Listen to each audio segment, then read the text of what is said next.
It wasn't just a little play or a skit. It was the presence and the moving of God on Monday, Thursday. And, I learned a lot from it. I've been walking this walk a long time, but that was so special in my life that night.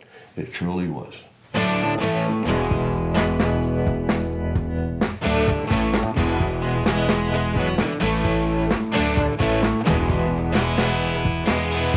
Welcome to I've Got a Story to Tell with Dan Skinkis. This is Season 3, Episode 10.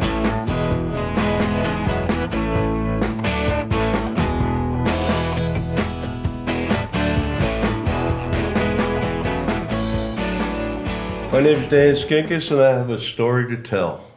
When you walk with Jesus, sometimes you don't think there'll ever be a story to tell, and then all of a sudden a window opens up and God asks you if you want to walk through it.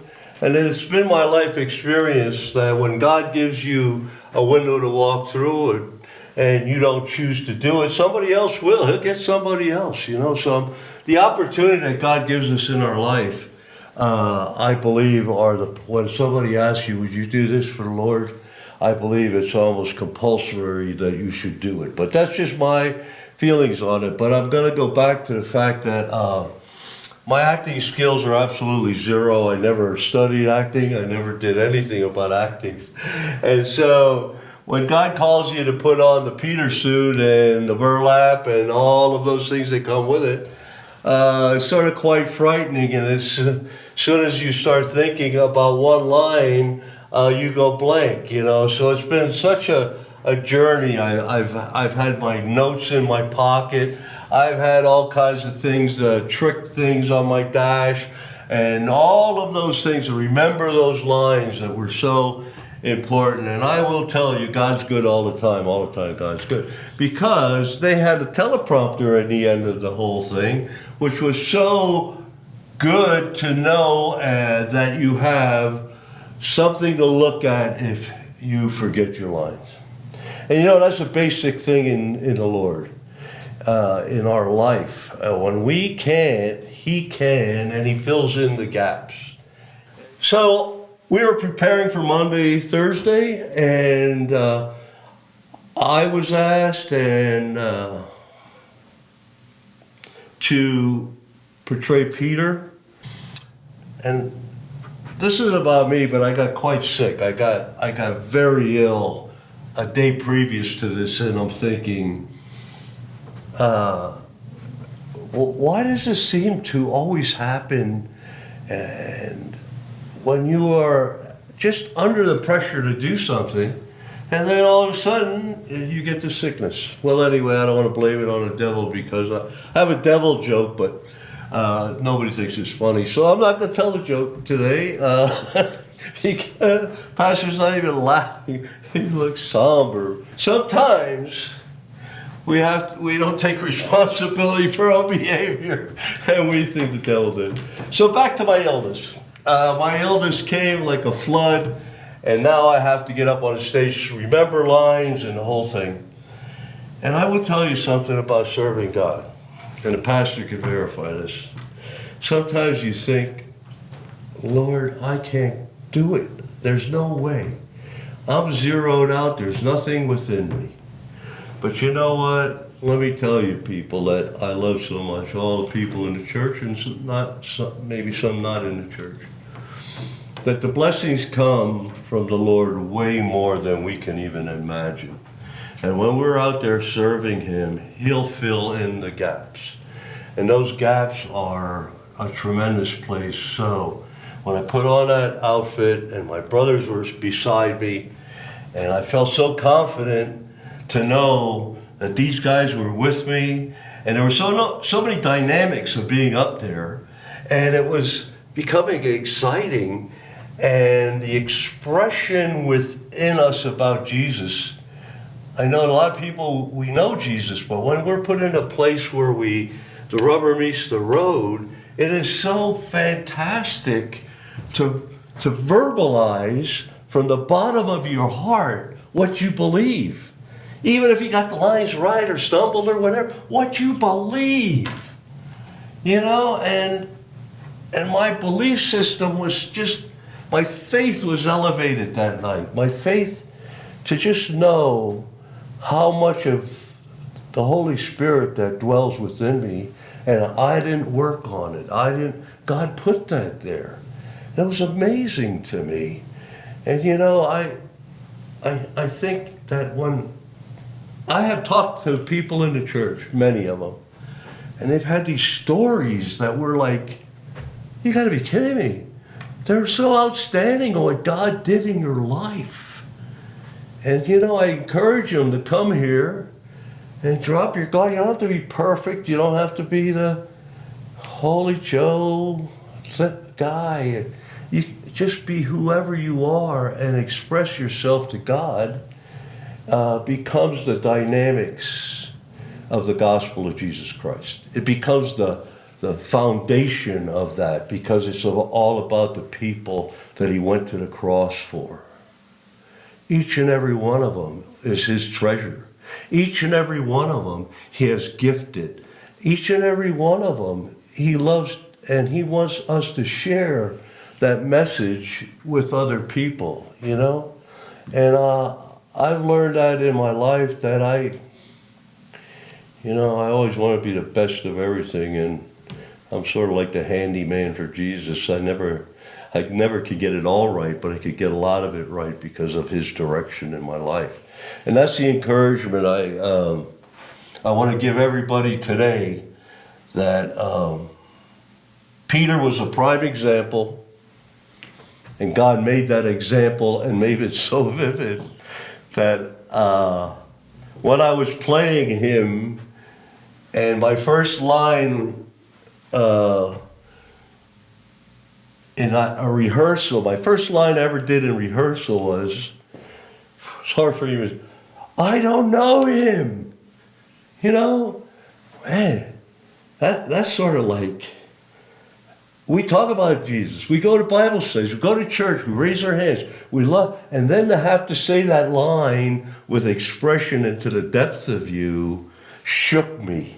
I was like sort of crying. I was crying to know that that's in me. You know, we have fears. What would happen if they would do that? Nothing, because that's in us. God has put that presence in us. And I learned that through acting Peter. Peter denies him. Peter, you know, and at the end, he said, I'll fight for you. I'll do anything for you. All that commitment. And when the rubber met the road, I don't think so.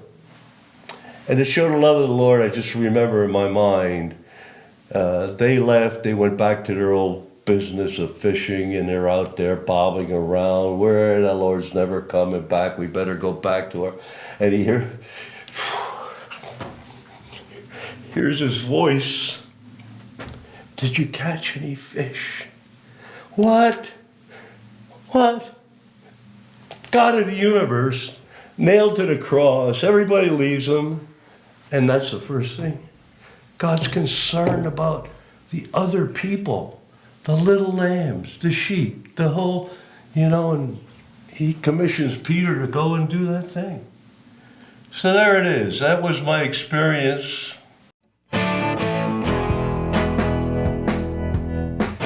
You are listening to I've Got a Story to Tell with Dan Skinkis. We'll be right back after these brief messages.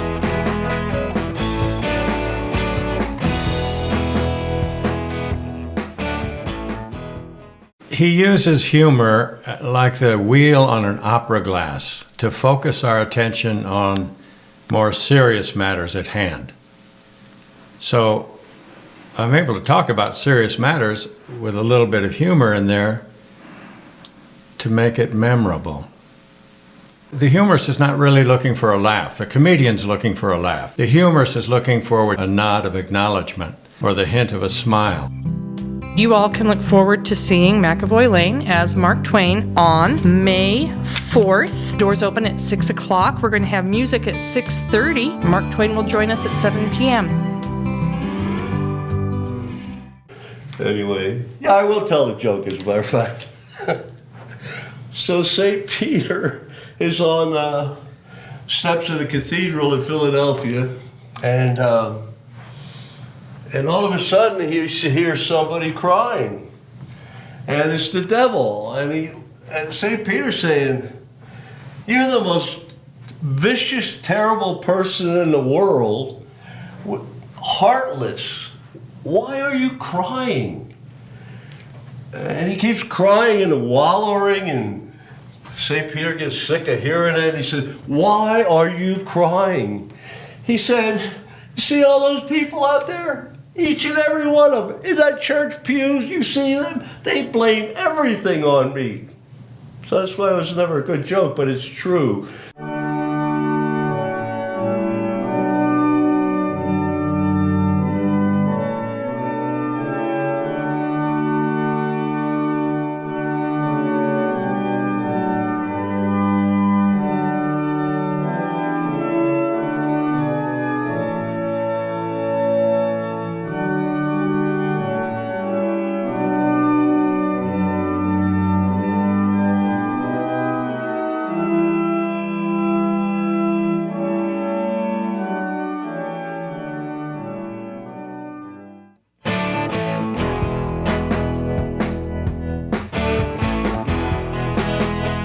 Welcome back to I've Got a Story to Tell with Dan Skinkis.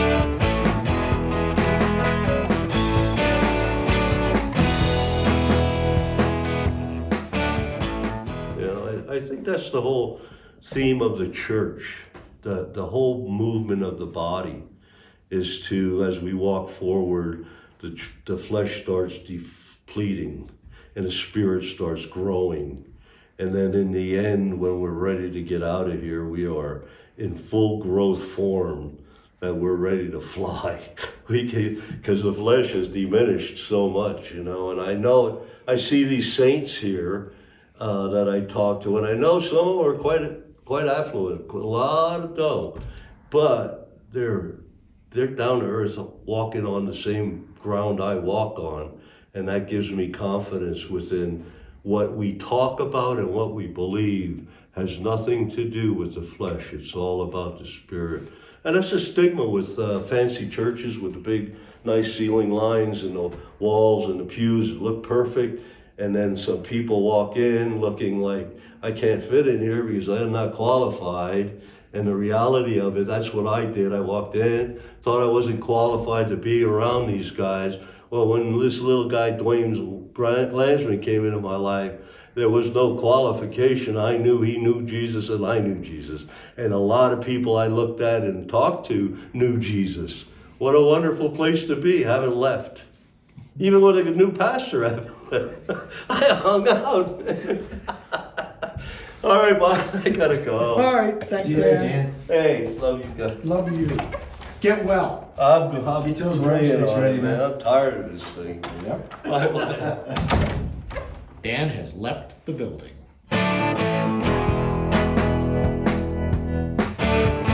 You are listening to I've Got a Story to Tell with Dan Skinkis. We'll be right back after these brief messages.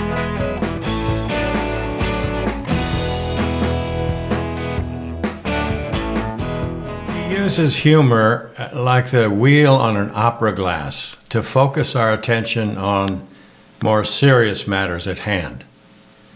So I'm able to talk about serious matters with a little bit of humor in there to make it memorable.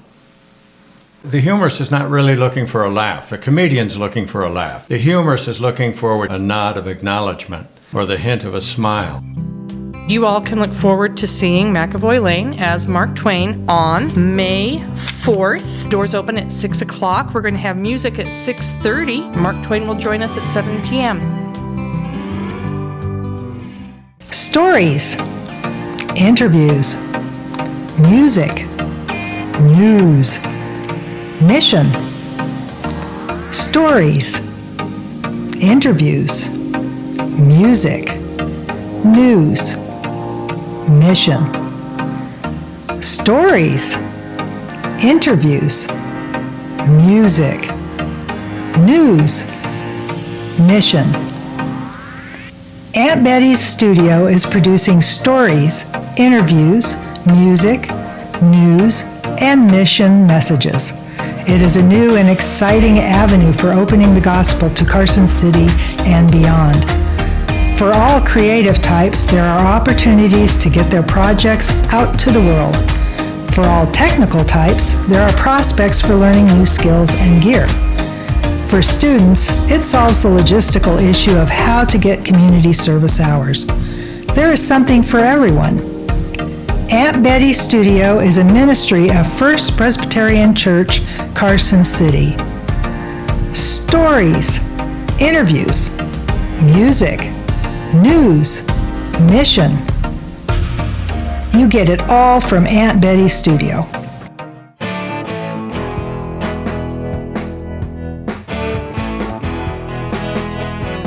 Welcome back to I've Got a Story to Tell with Dan Skinkis.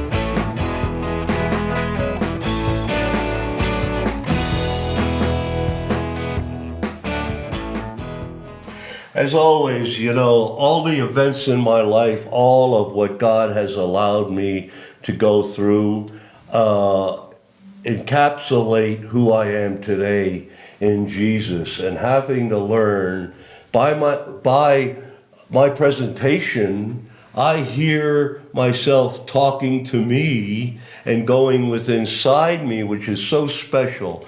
And I hope it's been special to you guys to hear the realities of our Christianity. Sometimes it's this beautiful picture, and other times it's the reality of life that God has us working through. So I hope you took both sides of this, the reality, the power of God, the overcoming the problems, all of what we have to go through, God had put on my heart, and now He put it in my heart as I expressed it to you guys. Thank you.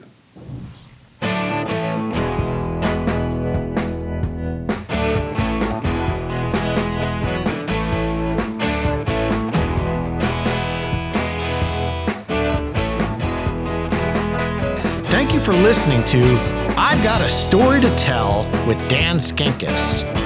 This is a Presbypod production of Aunt Betty's Studios, a ministry of First Presbyterian Church, Carson City.